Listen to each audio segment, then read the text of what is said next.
Yeah, welcome to a different look for this week's episode of SMX Insider. I am Jason Weigandt. I'll be joined by Jason Thomas, my co-host, in a moment.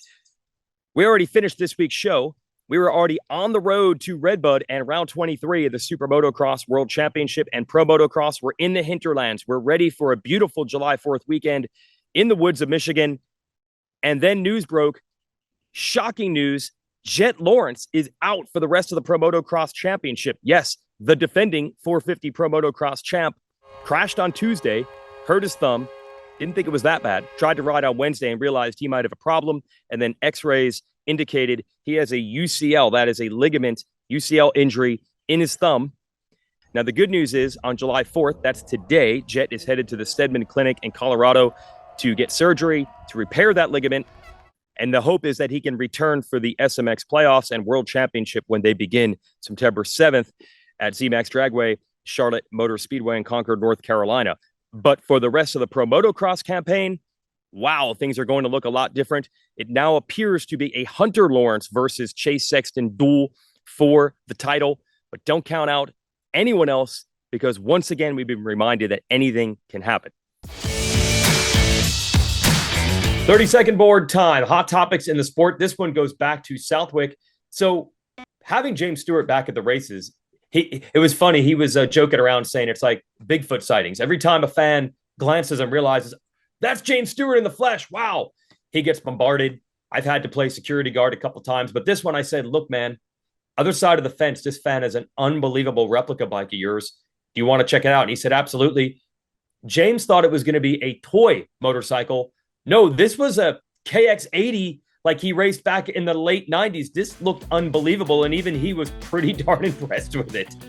Yeah, this is really cool. I think to impress James Stewart, you think about the life he's led and the experience he's had, it takes a lot. And you could see his facial expression. This was a really cool thing. And the amount of time, work, and effort to put something like this together, chasing parts, graphics, and all the little detail stuff was very evident here. So, yes, James Stewart he's tough to get a hold of. He's a superstar of our sport, one of the biggest ever, but you could see how much this meant to him. And that, to me, that was the coolest part, is the look on his face that this carried some weight. Absolutely. And that dates back to his amateur days. There was just so much hype back then and almost mystique because there wasn't as much video and coverage. So to see this bike in the flesh, I think was really cool. Probably about as cool as people seeing James himself. From there, we go to the actual racing at Southwick. And a lot of these guys, by the way, are going to race RedBud this weekend as well, kind of a twofer. It's become an international travel destination, Southwick, for some visitors. We had Kyle Webster from Australia making his Pro Motocross debut. Harry Kulas has been in and out of the series. Krestinov, Osland. Really fun to see these guys try, and a lot of them will be back this weekend too. Yeah, this is great. I think a couple of things. The sand is a very enticing situation for them. They spend so much time practicing in the sands. I think they look at it as an advantage coming in where they're going to be comfortable. And then also you just think about the travel part. The Eastern Seaboard is such an easy entry port for them, whether it's JFK or whether it's Boston. It's just easier to get to. They can add in what I believe is the most popular national on the calendar upcoming on 4th of July weekend at RedBud. That's a huge thing. They've probably watched or raced in 2 Motocross of Nations in the last 5 years happen there. So yeah, it's a great thing. It adds a lot of spice and character to our series. And for the SMX Video Pass people, they have a great way to watch this around the world, wherever they may be from. Webster went 17-7. That's 7th in the second moto. His team, what we know as Firepower Honda here in America, very excited about the prospects of what he could do coming up at RedBud. So watch this space for him. And Dean Wilson will be back in action to get SMX points alongside him this weekend. So that'll be fun. Everybody loves Dean, so that's cool as well. Now, for the 250 class, the story is the opposite. We thought we'd have all these different challengers and contenders, but really the story every weekend has been Haiden Deegan is the best guy. He didn't win one overall at High Point, but he was probably the best guy there too. So here's what I think, JT.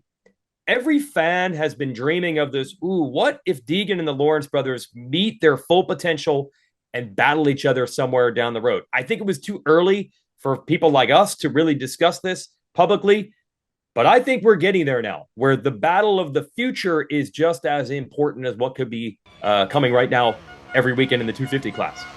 Yeah, I think there were still bridges to cross. He needed to prove he was the best 250 rider that this country and this series has to offer. I think he's starting to do that because you think about he didn't win the 125 East Coast, right? So that was an easy pushback for a lot of people.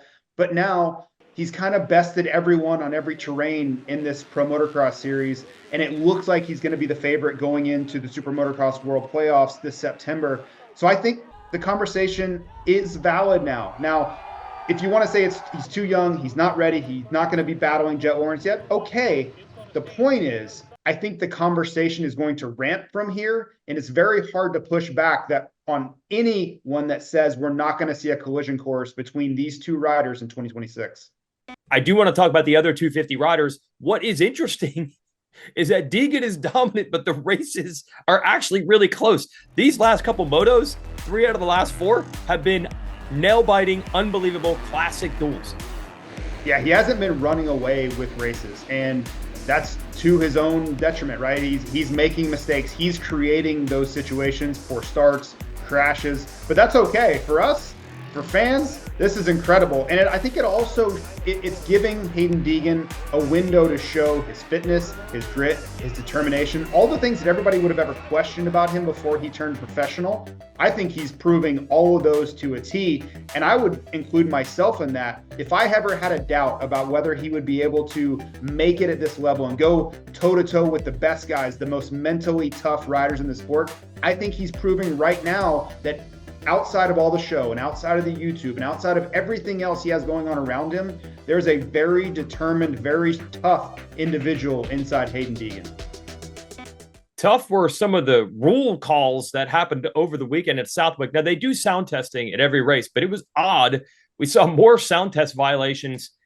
This is not based on scientific evidence, just me. I don't remember seeing this so often. We had a rider, Benji Robinson, was the fastest in B qualifying. He had that lap pulled because he didn't pass sound test. But inside story, I talked to him and he said, I actually cut the track on that lap. Eventually, they would have pulled it for something else anyway. But then it started this cavalcade of riders having their lap time pulled. Max Anstey in qualifying, Jordan Smith in the race. So a couple of top, Monster Energy Yamaha Star Racing bikes. I don't recall this happening so often.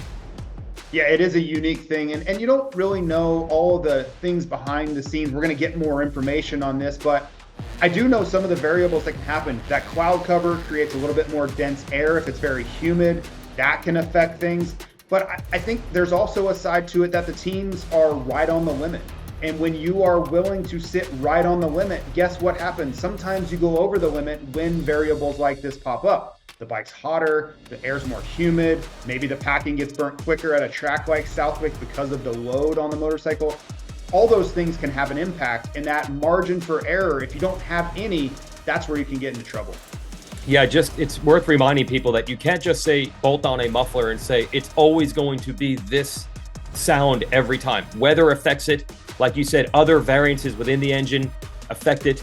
So watch that space as we go forward, because that could be big. Jordan Smith losing positions and points in the second moto. If that happens to someone else in this title fight, could really change things.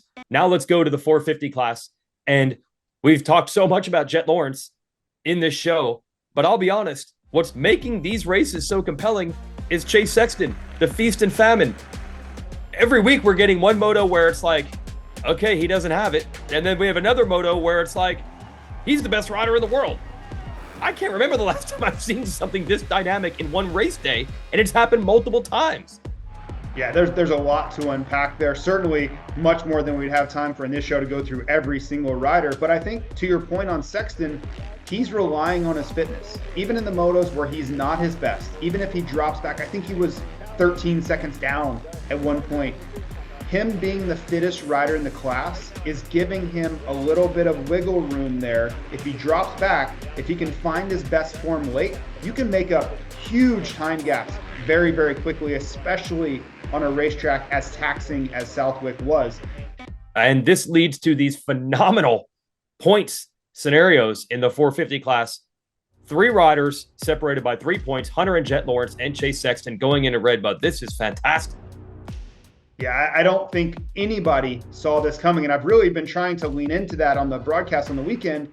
It's been a complete flip-flop of what we expected. We thought the 250s would be an absolute war all the way down to Ironman leading into the playoffs. It hasn't been. Deegan's checked out. And the 450 class is where we have the fight. We don't know who's going to win. We don't know who's going to win the overall. We don't know who's going to have the red plate week to week. This is everything we could have ever dreamed for. And it was absolutely unexpected, which maybe is the best part. Don't forget the SMX playoffs, Super Motocross playoffs, and World Championship are coming in September. All the Monster Energy Supercross and Pro Motocross talk all season will culminate with that. September 7th, Z-Max Dragway in Concord, North Carolina, all part of Charlotte Motor Speedway. And then the next weekend, first time ever, we'll have a race at Texas Motor Speedway. That'll be really cool in Fort Worth, Texas. And then we'll finally get an event back in Las Vegas, the Strip at Las Vegas, part of the Las Vegas Motor Speedway complex. And the best part, JT, is the mystery. What will these tracks be like?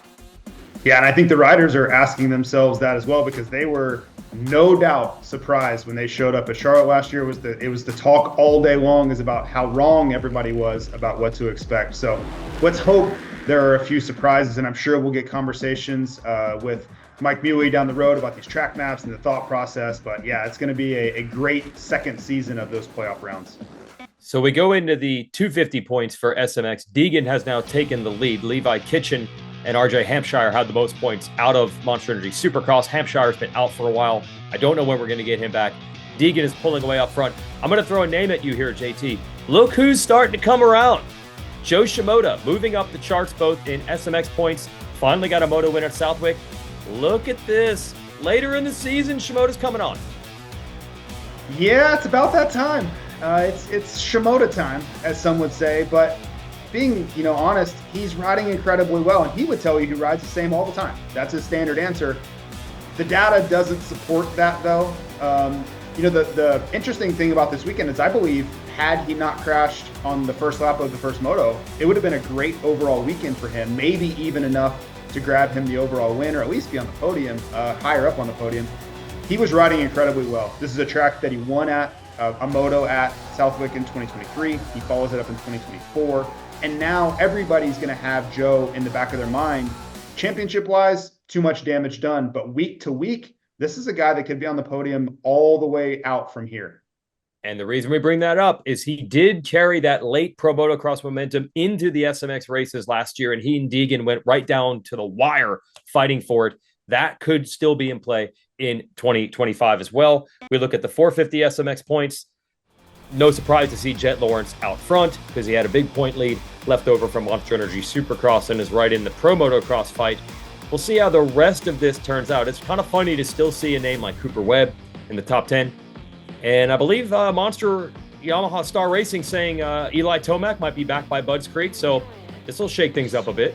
Yeah, and for Tomac, I don't think he's going to come in his best self. But I think if you give him 2 rounds to really prepare, get his racing legs back under him, I believe that's the goal, is for him to go into Charlotte as close to 100% as possible. And if he can pick up some points and add a couple of spots into his positioning going into Charlotte, all the better. But make no mistake, these guys want to be 100% when we hit these playoff rounds. And with the escalating points, anything's possible. You get hot late, everything can change in your way. Remember last year at Los Angeles Memorial Coliseum, we were talking about Jordan Smith possibly winning the entire thing, and we hadn't really talked about him in months. That's the way this championship can go if you get hot in September.